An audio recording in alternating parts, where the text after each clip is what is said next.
It started like any other afternoon at Crest Hill Elementary, quiet, routine, and unremarkable, until whispers about a robbery swept through the halls and all fingers pointed to 12-year-old Alex Carter. He was black, alone, and happened to be near the alley where a hooded man had just fled the scene. With no real evidence, only assumptions, the police placed him in handcuffs, turning a child into a suspect. But just as the case seemed sealed, a twist cracked it wide open. A school janitor named Marcus, invisible to most, stepped forward with quiet urgency and a powerful secret of his own. As the truth unraveled, what began as a story of injustice exploded into something bigger. A fight against bias, silence, and the burden of being unseen. This isn't just about Alex. It's about the world we live in and the everyday heroes who refuse to stay silent. Watch until the end to see how dignity, courage, and one unexpected ally changed everything. Marcus arrived at the office before the rest of the staff, as he always did. The hum of the fluorescent lights was the only sound in the dimly lit hallway, and the silence wrapped around him like a familiar blanket. He was one of the last people you'd notice in the massive tech firm, the kind of employee whose name barely crossed anyone's mind unless they needed something fetched. As an office assistant, Marcus was there to take the orders of others, to handle the mundane tasks that no one else wanted to do. But he didn't mind. In fact, he preferred it that way. Each day, Marcus was a shadow in a sea of busy, high-powered employees. He spent his mornings running errands, delivering coffee, organizing files, and answering calls. But he was always watching, always learning. People underestimated him. They saw a quiet, mild-mannered man in a nondescript suit who stayed out of the limelight. No one cared about his opinion, his insights, or the sharpness behind his calm demeanor. They saw him as little more than a fixture, just another part of the office furniture. But that didn't bother Marcus. In fact, it gave him the perfect opportunity to observe. He could hear the conversations that others thought no one was paying attention to. The careless remarks, the quiet complaints, and the offhand comments about the company's future. It wasn't that he wanted to eavesdrop. It was just that no one thought to close the door when they discussed important issues. And Marcus had learned long ago that information was power. As the hours ticked by, he quietly filed papers in the back office, his mind not on the menial task, but on the flow of ideas he had absorbed from the people around him. Today was no different. The office buzzed with activity as the staff trickled in, rushing to get to their desks. But Marcus, he remained a quiet observer, letting his thoughts settle into something bigger than just the moment. No one knew it, but Marcus was smarter than anyone gave him credit for. And one day they'd find out. The morning meeting was supposed to be a routine check-in, but as soon as Marcus entered the conference room, he could feel the tension in the air. The usually energetic employees had quieted down, their faces drawn with worry. The whiteboard at the front of the room was covered in scribbled equations and design mock-ups, some of them crossed out in frustration. No one looked like they were in the mood for small talk. At the head of the table sat Mr. Collins, the CEO of the company. He usually carried an air of confidence, but today his usual composure was cracked. His eyes darted around the room nervously, and he kept tapping his pen against the table in a nervous rhythm. Derek, the lead developer, was next to him, his arms crossed tightly over his chest as he stared at the mess of codes and plans on the screen. The rest of the engineering team sat stiffly in their seats, all murmuring amongst themselves, barely able to hide their anxiety. "The new product, it's failing," Mr. Collins said, his voice low and strained. He looked around the room, meeting the eyes of his employees. "We need a solution, and we need it fast. The investors are breathing down our necks, and if we don't meet the release deadline, this company could be finished." Marcus, standing in the back of the room, felt a flicker of unease. He'd overheard snippets of conversation about the project's problems for weeks, but now it was out in the open. The flagship product, an advanced piece of technology they had spent months developing, had a major flaw in its software. It was supposed to revolutionize the industry, but instead it was malfunctioning, rendering it practically useless. The tension in the room thickened as the team brainstormed ideas. Derek, with his usual arrogance, insisted that they needed to tweak the algorithm and optimize the hardware. But no one seemed sure of what to do next. Desperation began to creep in. Each new suggestion was met with skepticism, and Marcus could see the panic creeping up behind the eyes of the engineers. They had no idea how to fix it. As the meeting dragged on, Marcus watched quietly, analyzing the problem from every angle. The team seemed to be missing something critical. He didn't say a word, but in his mind, pieces began to fall into place. Marcus knew that the solution was close, but the problem was no one was asking the right questions. The pressure was mounting, but he remained calm, letting the chaos swirl around him. He could feel it. It was his time to act. He knew that this was the moment when his silence would either make or break him. As the days passed, Marcus settled back into his usual routine, quietly observing, carefully listening. He knew better than to push himself into the center of the storm. The engineers and executives were in a frenzy, pulling late nights in the office, trying to salvage what seemed like an impossible situation. But Marcus, the one who had always been dismissed as just the assistant, watched from the sidelines, piecing together the fragments of conversation that others had overlooked. In the break room, he overheard Derek arguing with another engineer about the latest attempts to fix the product. "You're not seeing the big picture," Derek said, his voice sharp. "The algorithm needs to be completely overhauled, but nobody wants to admit it. We're missing something fundamental." The other engineer, looking frustrated, pushed back, but Derek wouldn't listen. It was clear that Derek had his own ideas of how to fix things, but he was blind to the underlying problem. Later, Marcus caught snippets of conversation between the executives in the hallways. They were all speaking in hushed tones, but the fear was palpable. "If we don't fix this in the next 48 hours, we'll have to cancel the launch," one of them muttered. "The investors are already losing patience." Marcus, ever the quiet observer, stood by the vending machine, his hands folded behind his back as he listened. He knew that the flaw in the product wasn't something that could be solved by simply tweaking the code or hardware. He could sense that the issue ran deeper. The problem wasn't in one part of the system.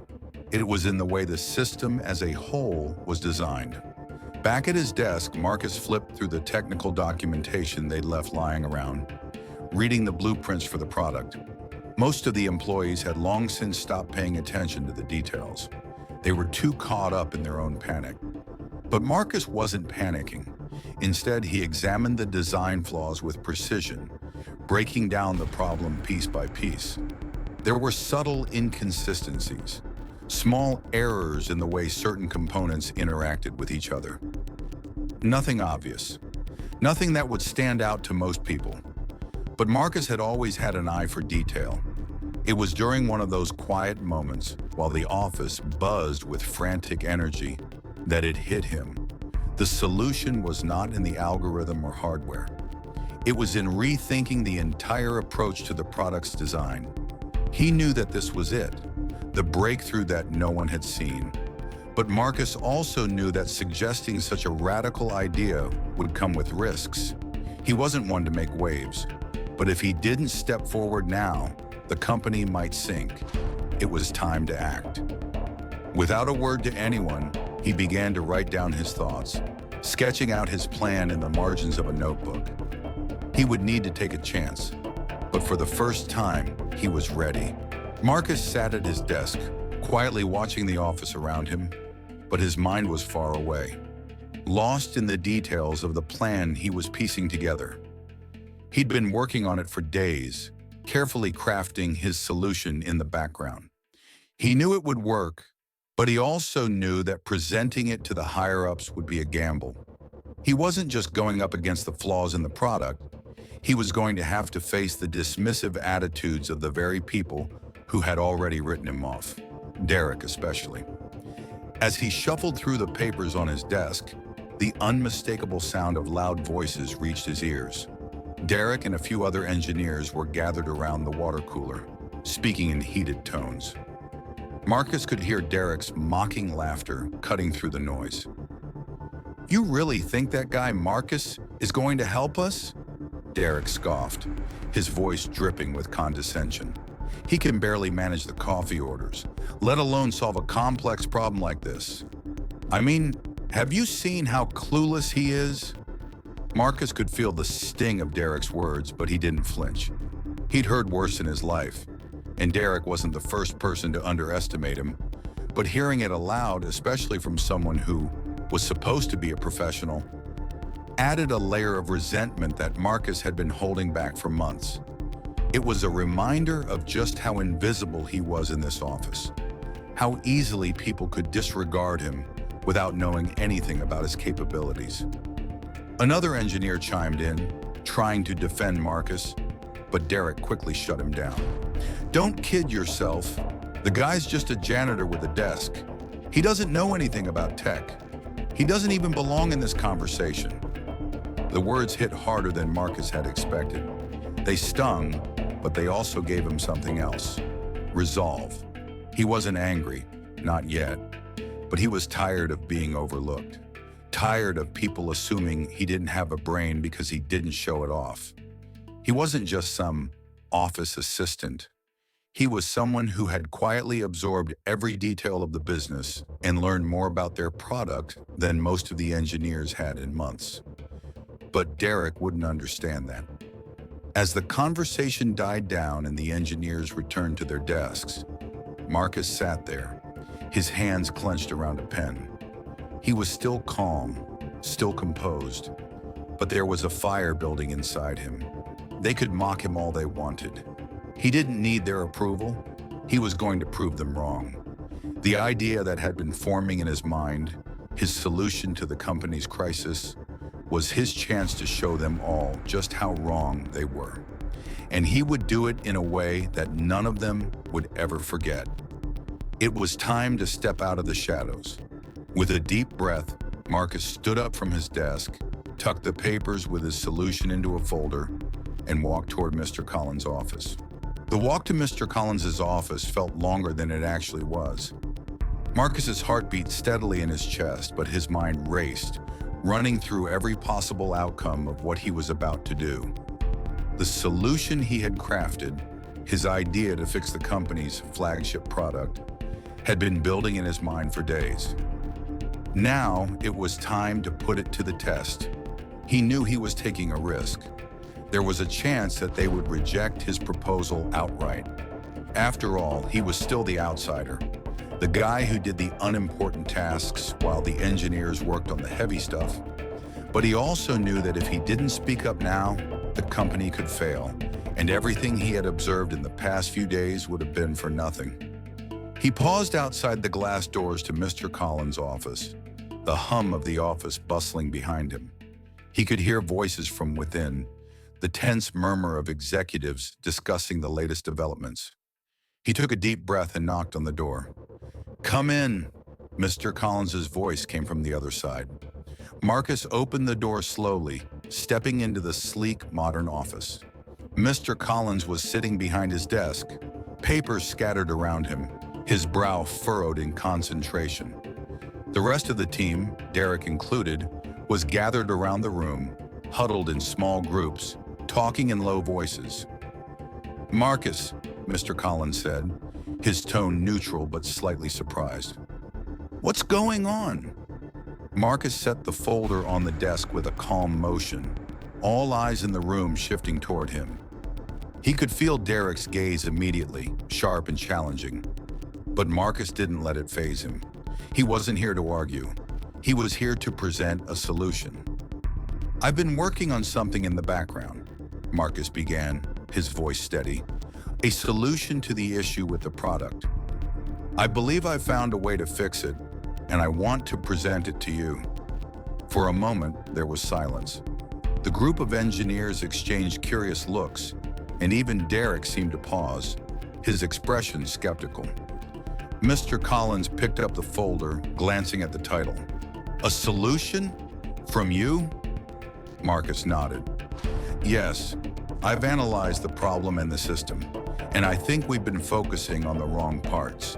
The flaw isn't just in the code or hardware. It's in the way the product was designed to work together. What I've outlined is a new approach, one that addresses the problem from the foundation up." The room fell silent again as Mr. Collins flipped through the pages, his brow furrowing deeper with each turn. The engineers leaned in, trying to sneak peeks at the proposal. Derek scoffed, rolling his eyes. "Are you serious? You're telling me you figured out a better solution than the team of top engineers here?" His voice dripped with disdain. Marcus didn't flinch. He locked eyes with Derek, unbothered. "I've spent days studying this product. If you give me the chance, I'll show you why this approach will work." Mr. Collins looked up from the folder, his expression unreadable. "All right, Marcus, let's hear it." For the next few minutes, Marcus explained his idea in detail, outlining the technical adjustments and new approach that could potentially save the product. He spoke with clarity and confidence, though a quiet part of him wondered if this would be enough to convince the team that they had underestimated him. When he finished, the room was still. Derek's eyes were narrow, but even he didn't interrupt. The tension in the room was thick, as if everyone was waiting for someone, anyone, to speak. Finally, Mr. Collins broke the silence, his voice steady but tinged with surprise. This is actually something we hadn't considered. I think we should try it. It might just be what we need." The engineers exchanged surprised glances, and even Derek seemed a little less sure of himself. Marcus had done it. He had spoken up when it mattered, and his plan had been heard. Now all he had to do was wait to see if it would work. And for the first time in a long time, Marcus felt a sense of pride stir within him. For the next few days, the office was a whirlwind of activity. The engineers worked feverishly to integrate Marcus's plan into the existing product framework, testing and tweaking it as best they could. At first, things seemed to go smoothly. Marcus had been given a seat at the table, something that felt both surreal and empowering. He sat in the meeting rooms with the engineers, explaining his thought process when they had questions and offering solutions when they ran into snags. It was a strange feeling, being part of the team for the first time. But Marcus couldn't help noticing that, despite his ideas being accepted, there were subtle hints of resistance. It started with Derek, who barely made eye contact with Marcus as they sat in the conference room. The lead developer was known for his abrasive attitude, but his recent silence felt different. It wasn't just his usual condescension. There was something more deliberate about his coldness. Whenever Marcus spoke, Derek would either offer a thin smile or roll his eyes, a subtle but clear signal that he wasn't entirely on board with Marcus's involvement. And then came the small but telling comments. "Maybe we should check that part again," Derek suggested one morning, his tone overly casual, as if questioning Marcus's entire approach. "You know, just to be sure."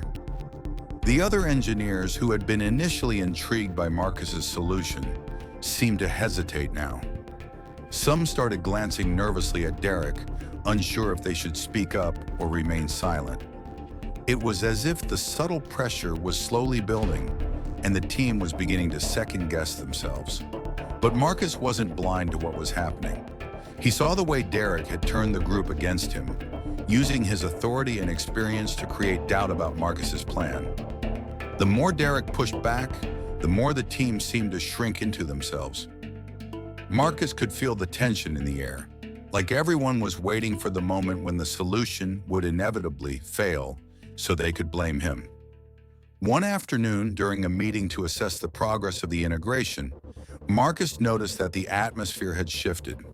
There was a palpable sense of unease among the engineers as they huddled around a whiteboard, discussing the latest test results. One of the engineers cleared his throat.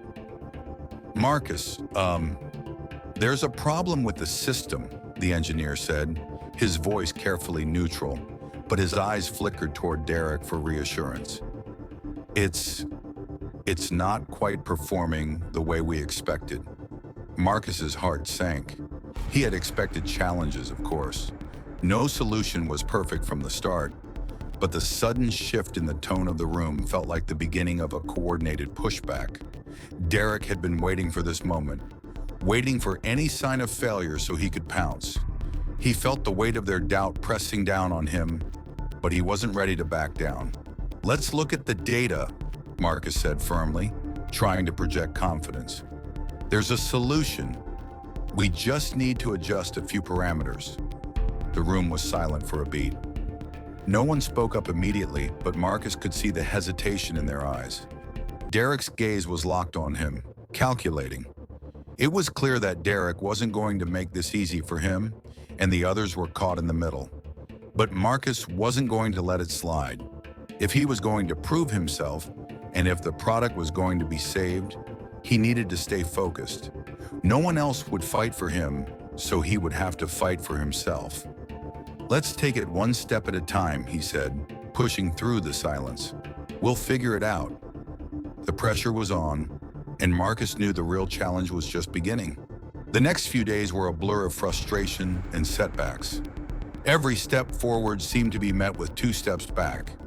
The product wasn't performing as Marcus had predicted. The software integrations were causing glitches. The hardware wasn't syncing up properly, and the adjustments Marcus had suggested weren't yielding the results he had hoped for. Derek's voice became more pronounced during the meetings, his tone laced with skepticism. "I told you this wasn't going to work," he would say, his eyes narrowing as he watched the engineers struggle to implement Marcus's plan. "We should have stuck with the original design." The others would nod along reluctantly, their doubt palpable in the air. But Marcus wasn't giving up. Each time Derek's words cut into the group, he dug deeper into the issue. He stayed late after hours, reworking the code and checking the integration points, trying to find the breakthrough. He couldn't let Derek's doubt derail him. The pressure to prove himself was mounting, and the fear that his plan would fail gripped him more with every passing hour. One night, as the office began to empty and the lights grew dimmer, Marcus stayed behind, staring at the glowing screen of his computer. The numbers and lines of code blurred before his eyes. He was so close. He could feel it. There had to be something he missed, some small detail that would make everything click into place. His phone buzzed with a message from Mr. Collins. "Need an update by 9 a.m. tomorrow. Investors are asking for progress. Let me know if you need anything." The words stung. The pressure from the investors was building, and Marcus knew that if he didn't find the solution soon, the company's future could be on the line. He couldn't afford to fail. Not now, not after everything he'd put into this. That's when he noticed it, a tiny discrepancy in the system's resource allocation. He'd been so focused on the hardware-software interaction that he'd missed a crucial flaw in how the system handled memory distribution. It wasn't a major issue, but it was enough to cause the glitches that had been slowing everything down. Marcus jumped up from his seat, his heart pounding. He had found it, the breakthrough that could make all the difference. He quickly got to work, reconfiguring the code to adjust the memory distribution. As the clock ticked past midnight, Marcus worked tirelessly, rerunning tests and checking the results. Each success gave him more confidence, and by the time the sun began to rise, he had a working prototype, a system that was finally stable. Exhausted but triumphant, Marcus walked into the office the next morning. The engineers were already gathered around, their faces weary but hopeful. Derek, who had been so quick to dismiss him, sat with his arms crossed, glaring at the screen. When Marcus walked in, the room fell silent. He didn't say anything at first. He simply sat down and clicked a few buttons on his computer. The system powered up smoothly, the errors gone. He could feel the shift in the room as the engineers leaned in to watch. "Well," Derek sneered, "what's different this time?" Marcus simply looked at him and smiled. "It's fixed." For a moment, there was silence. Then slowly, the engineers began to murmur among themselves, impressed by the solution.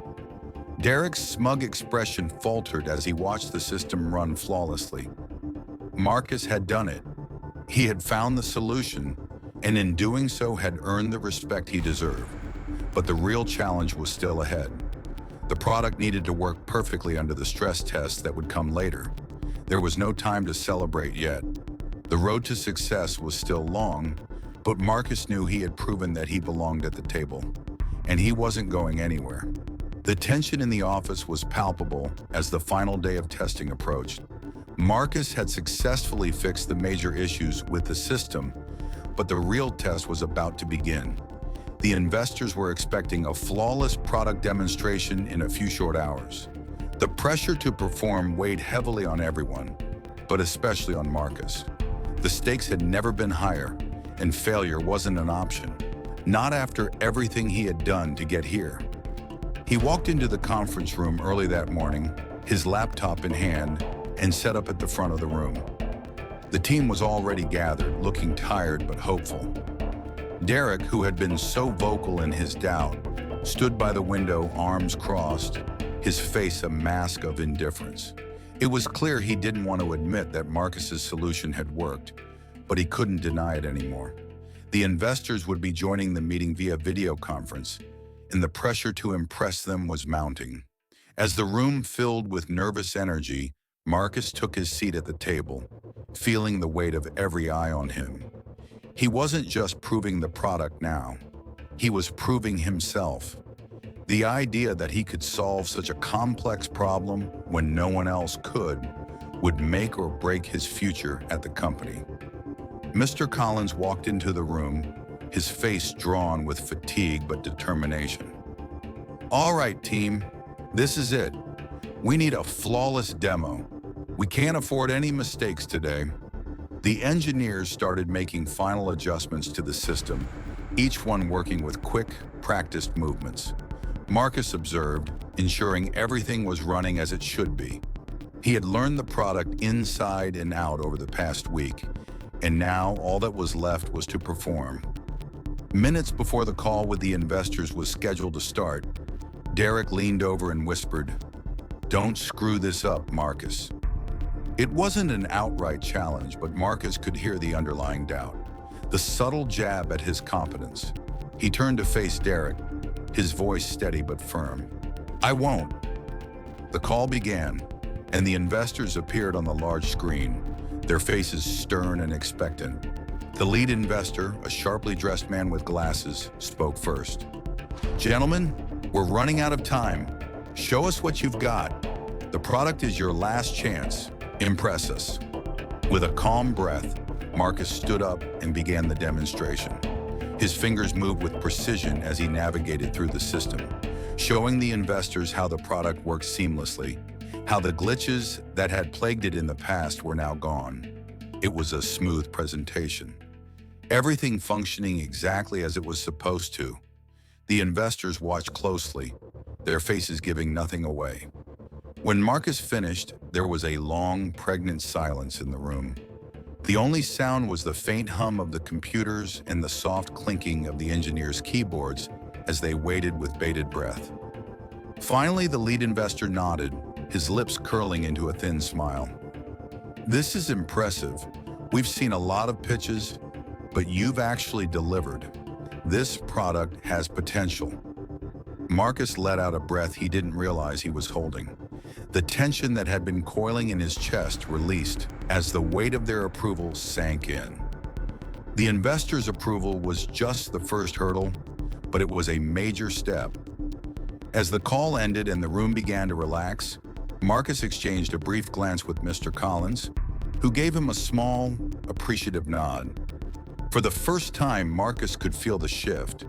He wasn't just the janitor, the outsider, the underdog. He was part of the team now, respected, valued, and proven. But the real challenge wasn't over. This was only the beginning. The day after the demo felt like a blur.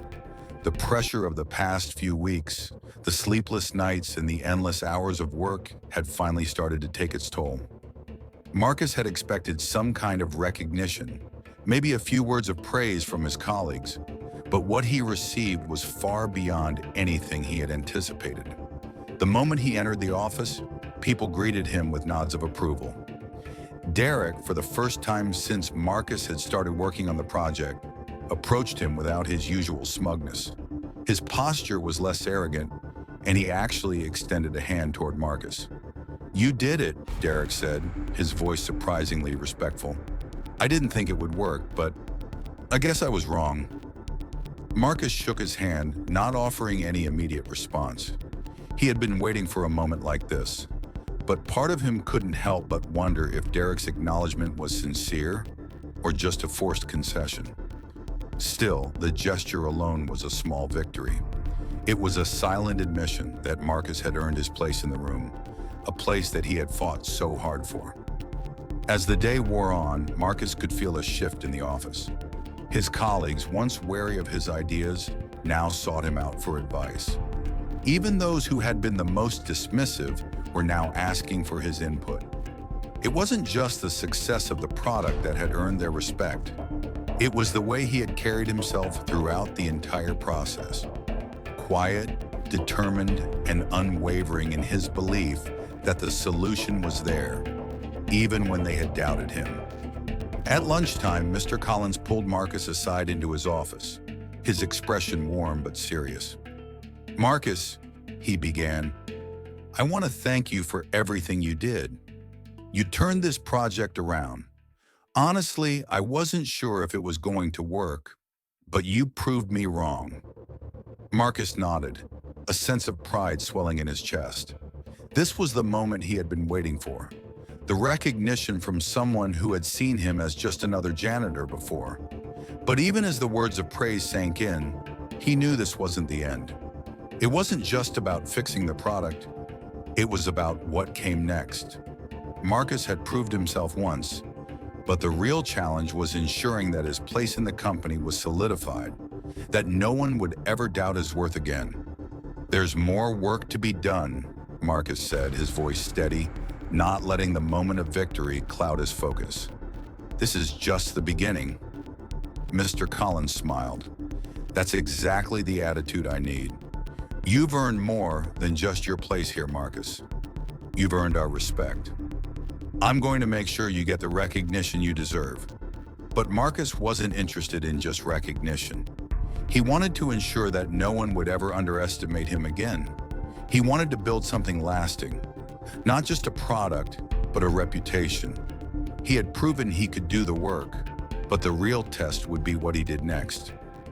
As he left Mr. Collins's office, Marcus felt a quiet sense of satisfaction. It wasn't the applause he was after. It was the respect, and now that respect was his to keep. The rest of the world would see Marcus for who he truly was, not just the janitor, not just the outsider, but a force to be reckoned with. And no one, not Derek or anyone else, could take that away from him now.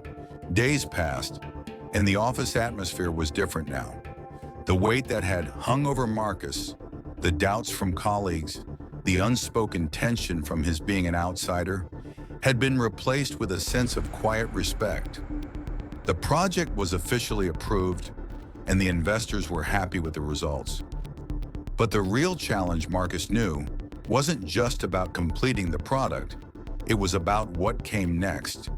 He had earned his place, but he knew that the company was still far from perfect. There were holes in the system, places where progress could stall, where decisions were made based on politics rather than merit.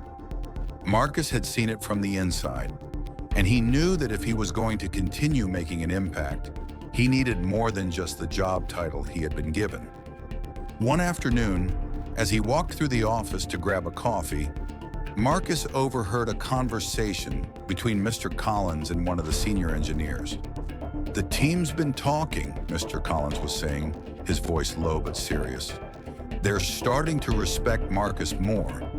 He's got a way with solving problems that none of us saw coming. The senior engineer responded with something Marcus couldn't quite make out. But then Mr. Collins's next words caught his attention.